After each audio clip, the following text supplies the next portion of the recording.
Welcome to Wodonga TAFE. I'm Jenni Myers. I'm a teacher and program coordinator of the disability programs at Wodonga TAFE. These programs are for students with an intellectual disability or permanent cognitive impairment. And I'm Vicky Drage, and I'm one of the teachers in those programs. Today we'd like to share with you some pathways that you or someone that you know might like to do at Wodonga TAFE if you're finishing school.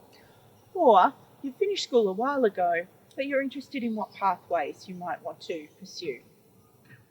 For more than 20 years, Wodonga TAFE's been delivering courses specifically targeting young adults with disabilities, helping them transition into learning in an adult environment and then into other courses and into employment and participating actively in the community.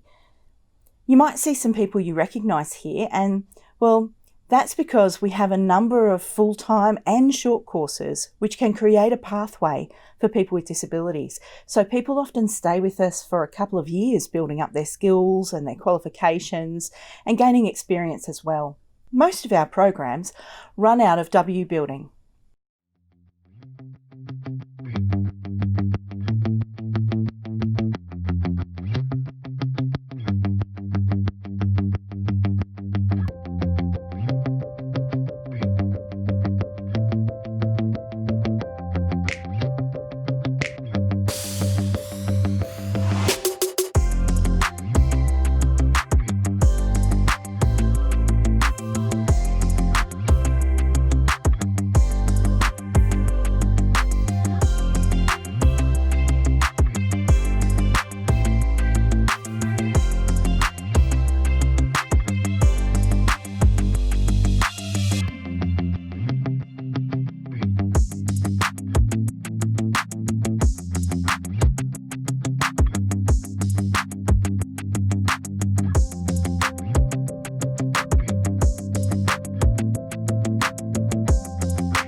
Firstly, you need to decide if a full-time or a part-time course will suit you. We have both. Our part-time courses run half a day to a whole day a week, while our full-time courses run 3 days a week. This is important because it leaves time in the week for students to build in other things that are within their NDIS plans, like you might want to do some individual volunteering or work experience, or community activities like sports or clubs or crafts, and have those built into your week. Okay, so I guess you might be wondering, where do we start? Our part-time courses can be a good option if you're not feeling ready for a full-time course. Or maybe you want to build a specific skill, or you might want to build out your program. By that I mean that sometimes people have added these short courses to a full-time course so that they have a fuller week of classes. One of these is literacy and numeracy. In this course, students build on their reading and writing skills, and they also focus upon building those math skills that help them in everyday life, like money, measurement, time, and direction skills. We have students of all different levels in this course. So we work on developing your skills from whatever level that you're at. Work Skills for Life is another part-time course, and it runs on a Friday from 9:30 until 2:30. In this program, students take part in all different work-related activities that might include kitchen operations, hospitality, floristry, horticulture, landscaping, engineering, fitness, recreation, community services, creative industries, building and construction. Well, I say might because when the students are interviewed, we ask them what they want to do, and then we choose what areas we focus on from that year based on what they've all said. That way it meets their interests. They then do practical, hands-on activities, and they work together to achieve team projects throughout the year. They visit different industries and local businesses to find out more about those particular areas that they're interested in. We do painting, we do colouring, drawing, Yeah. we make up jewellery, we sell them in pop-up shops. You've held some pop-up shops and fundraised for different groups and practiced serving members of the public. Yes. Yeah. So how did you go with that? It was good. It was something I probably need more work on, but I'm getting better at it. Fantastic. And do you feel like you're building up some skills? Yes, I'm building up my skills. We did some cooking last year, but we did it for poor people. They couldn't afford it, and they were trying to help them. We had to cut vegetables. You have to be the right size. I like the maths. If I have to pick maths. You like doing maths? Yeah, I like doing maths. Yeah. What sort of maths do you do in class? Well, we did some more maths. I did math sheets, plus, times, minus, multiply. Every day, math skills. What sort of reading and writing do you do in the literacy class? Yeah. I'll be writing my story. My stories is about torment. It's about niches. Everyone's different.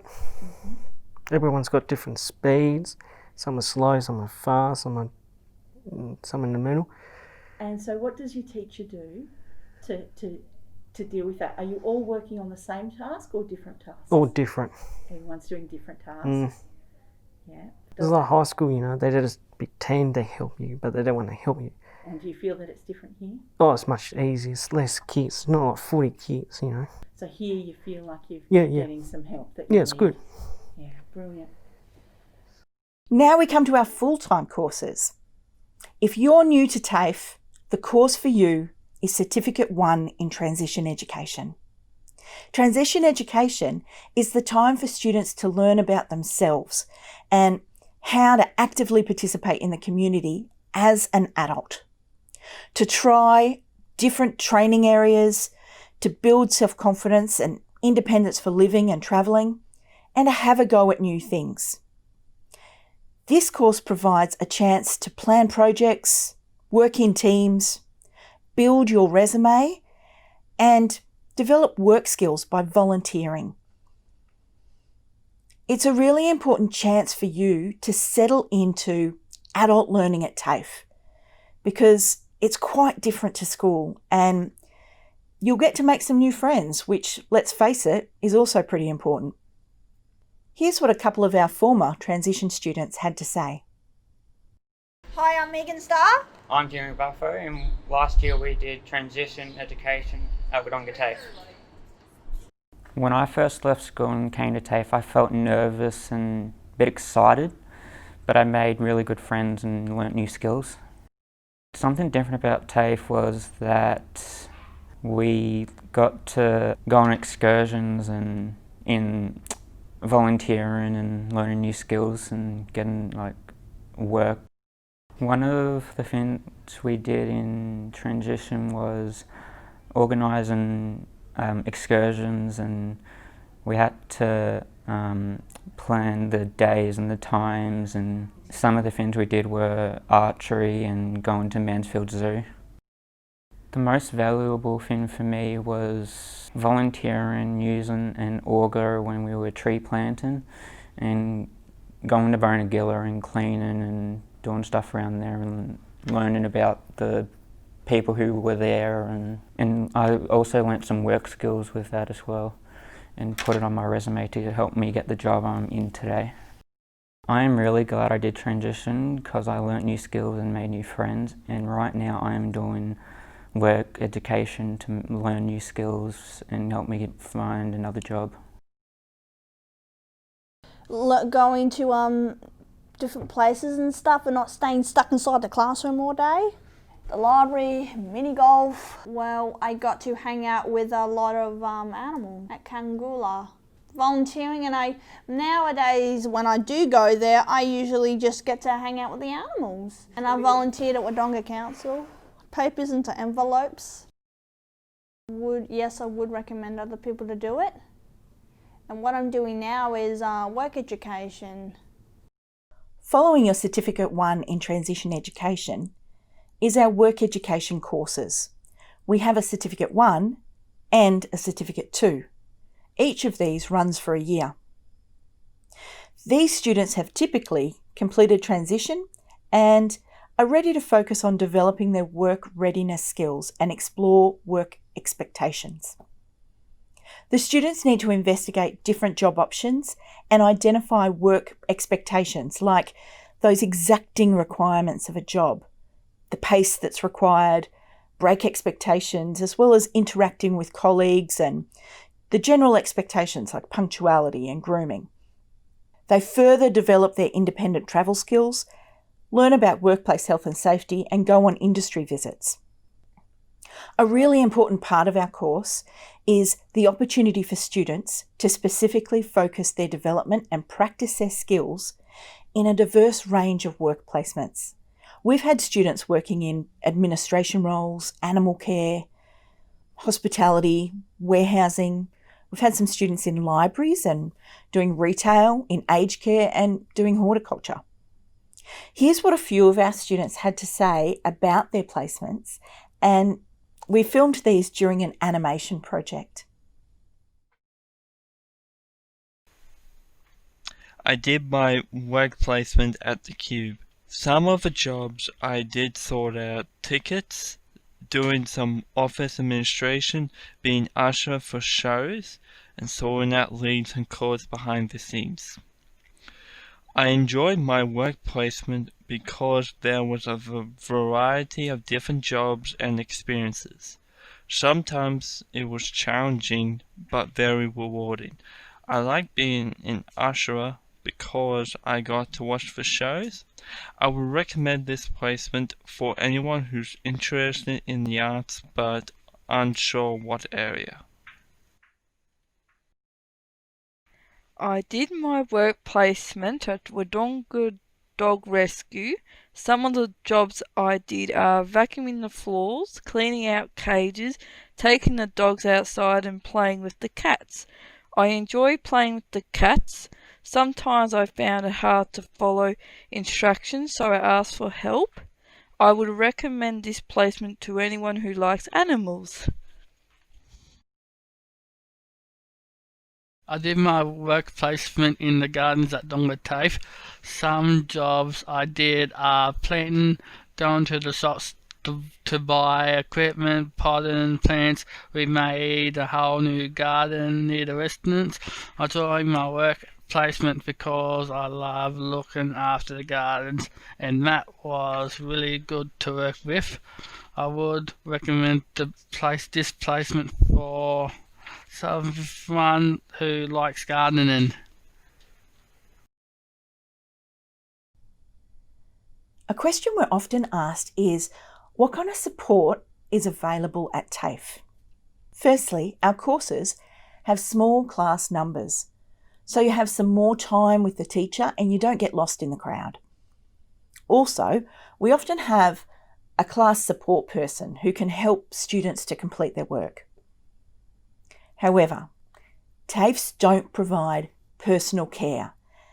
So that's the help with that personal daily life tasks like toileting, eating, being supervised on your breaks, or behaviour management.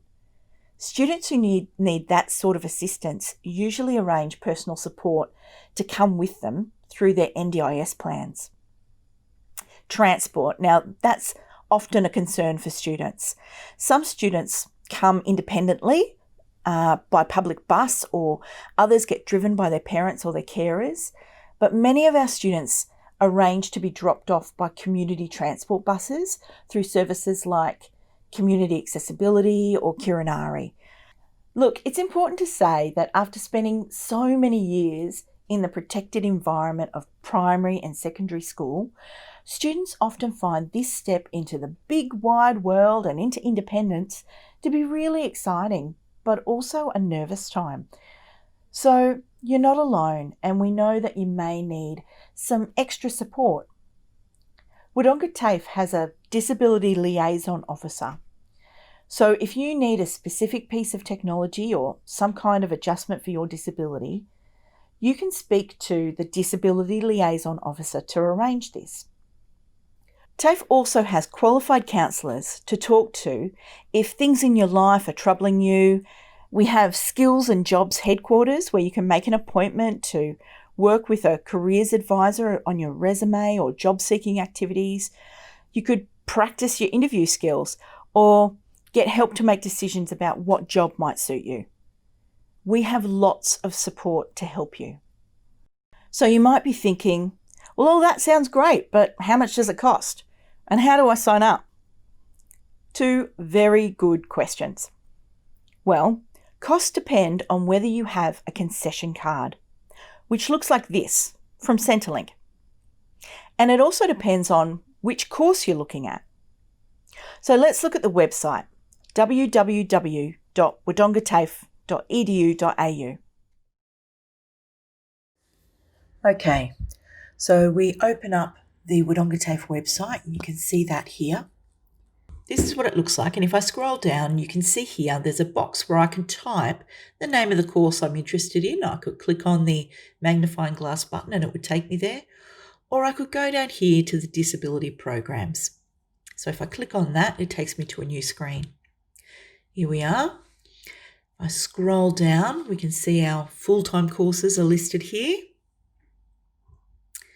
And our part-time or our short courses are listed down here. Okay, so let's pick the Certificate 1 in Transition Education. And if I click on the heading here, it can open that up and give me some more information about that one. So scrolling down, we've got some summarised information here. And then each of these bits of white writing on the black background, they're tabs that will open to give us some more detail. And there's a bit of an overview down the bottom. So you pose to me, how much does it cost? So let's look here. It says the fees are $2,675. If I hover on it, more information comes up. Or if I scroll down a little and click on that fees button there, well, there we go, more detailed information. And if I've got a concession card like the one I showed you earlier, it shows that it's $535. Now that is very different to $2,675. So it's well worth, if you are interested in one of the courses that we're talking about today, not just reading that summarised information here, but also going down and clicking on the fees button to get the more detailed demonstration of fees there, especially if you've got a concession card. The other question you posed to me earlier was, how do I apply, Vicky?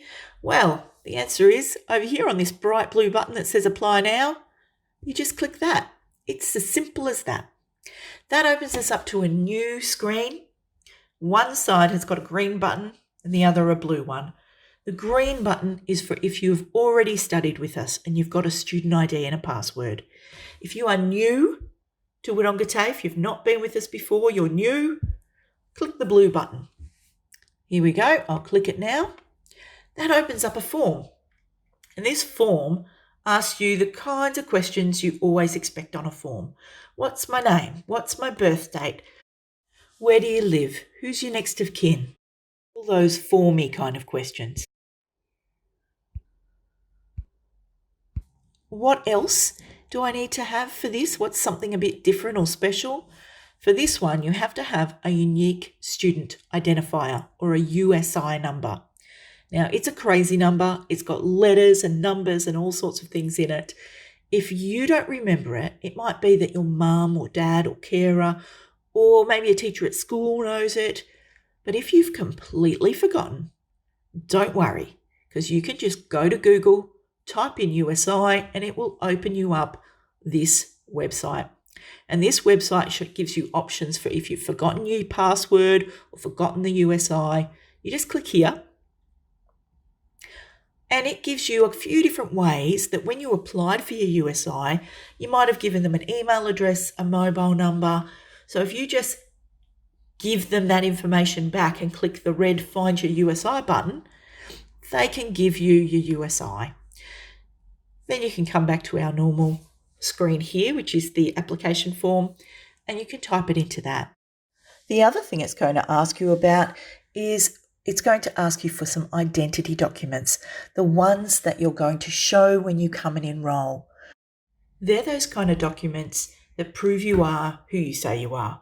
So it might be a license or a proof of age card if you're over 18. It could be an old student card, a Medicare card, a birth certificate, those kind of things. So they're the kind of things that you're going to be asked for when you're completing the 5 stages of this form. Once the 5 are completed and you've gotten to that number 5 complete tab up here on the top, we will be notified that you have applied. And Jenny or myself or someone else in our department will contact you to arrange an interview. It's a bit different to school. We actually need to interview you to make sure that this is the right course for you and that we have everything in place to adapt our delivery to meet your needs. Once you've been interviewed, you're going to be able to go down and enrol. Enrolling also means paying those fees that we talked about earlier. Now, you can pay up front or you can arrange to have a payment plan made that you can pay off throughout the year. I guess the next question is when? When do I fill out this online form? Well, November. November is the best time for you to fill it in because the process of interviewing and enrolment can take a little while. And often, if you're somebody who does receive Centrelink payments, Centrelink, once you finish school, will cease to pay you unless they have some kind of confirmation of what you're going to be doing next. So it can be in your best interest to come and get your pathway sorted and that enrolment confirmation as soon as possible. It also allows us to get everything in place for you to ensure that we're going to meet everyone's needs when you start coming to class in February. I hope you've enjoyed learning about the programs we have at Wodonga TAFE. If you'd like to find out more information or come and have a visit here at Wodonga TAFE, please either call me or email me. Thanks for your interest in our programs here at Wodonga TAFE, and I look forward to seeing you all.